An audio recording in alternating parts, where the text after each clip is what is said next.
Sorry, can I just explain there, just in case, because outside we all thought, hey, new government in Australia, That's right. They're signing on to Kyoto, this is positive.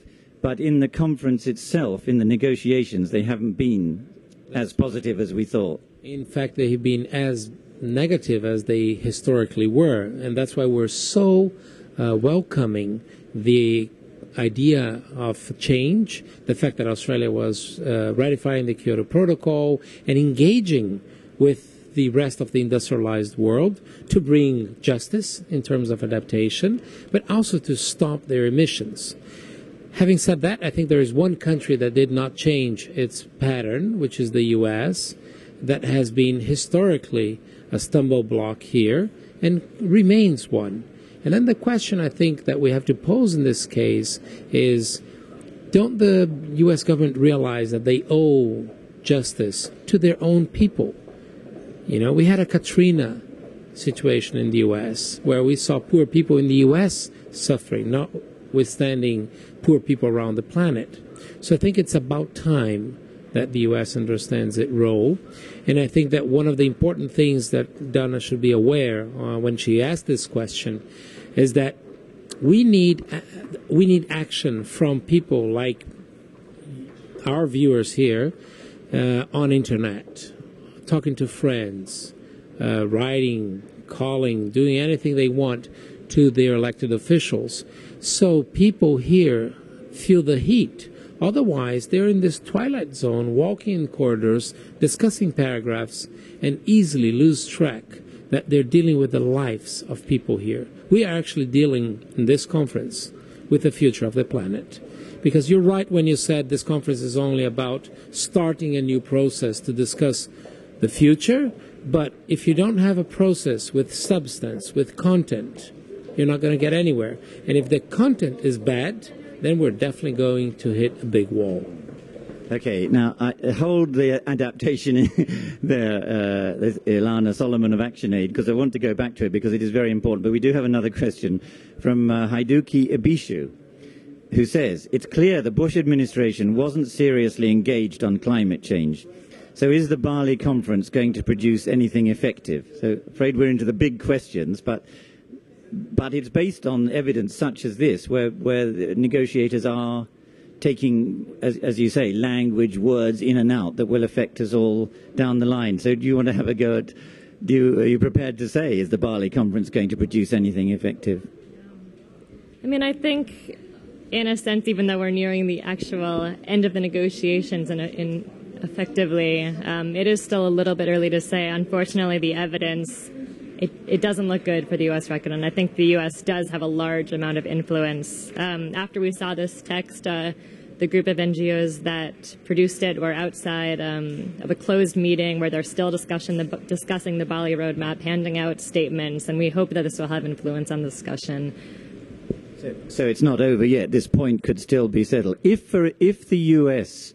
decides, no, we don't like this language about definite funding for adaptation, can other countries, it doesn't mean that it's the end of the road for the adaptation fund, there could still be a fund, other people could put money in it. That's true. There is fund. I mean, this process has given way to a new fund called the Adaptation Fund, and that fund will actually be financed not only by voluntary contributions, but actually by a tax on a project called the Clean Development Mechanism projects. Now, the U.S., that's a Kyoto Protocol fund, and the U.S. is not party to the Kyoto Protocol, so that's a little bit complicated.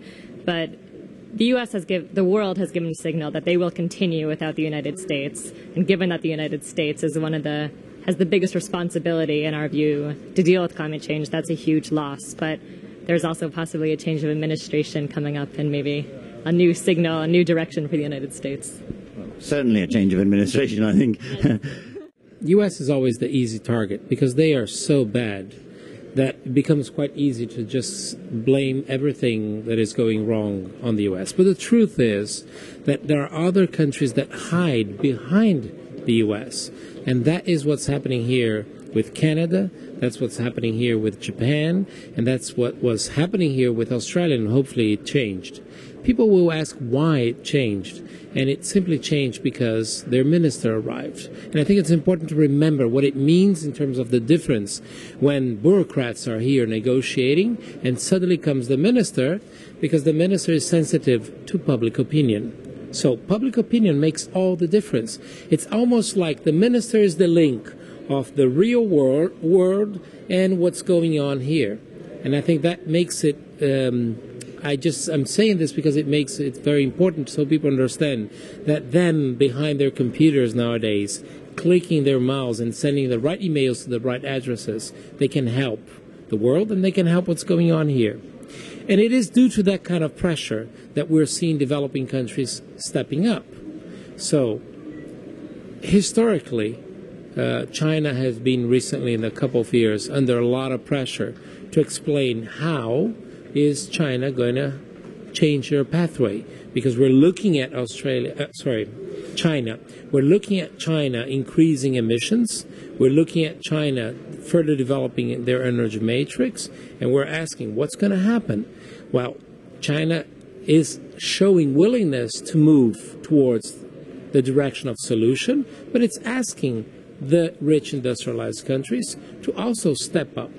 So I don't think it is a question of conditioning their moves, but it's a question of saying we need an environment to move forward, and an environment of trust, and an environment where we see that the rich nations indeed engage with this, and you're moving forward, and we'll move with you. Because if we look at the IPCC report, and it's only 33 pages, so it'd be really nice if people want to check it out. The IPCC report says we need to stop emissions and cut them by 50% in 2050.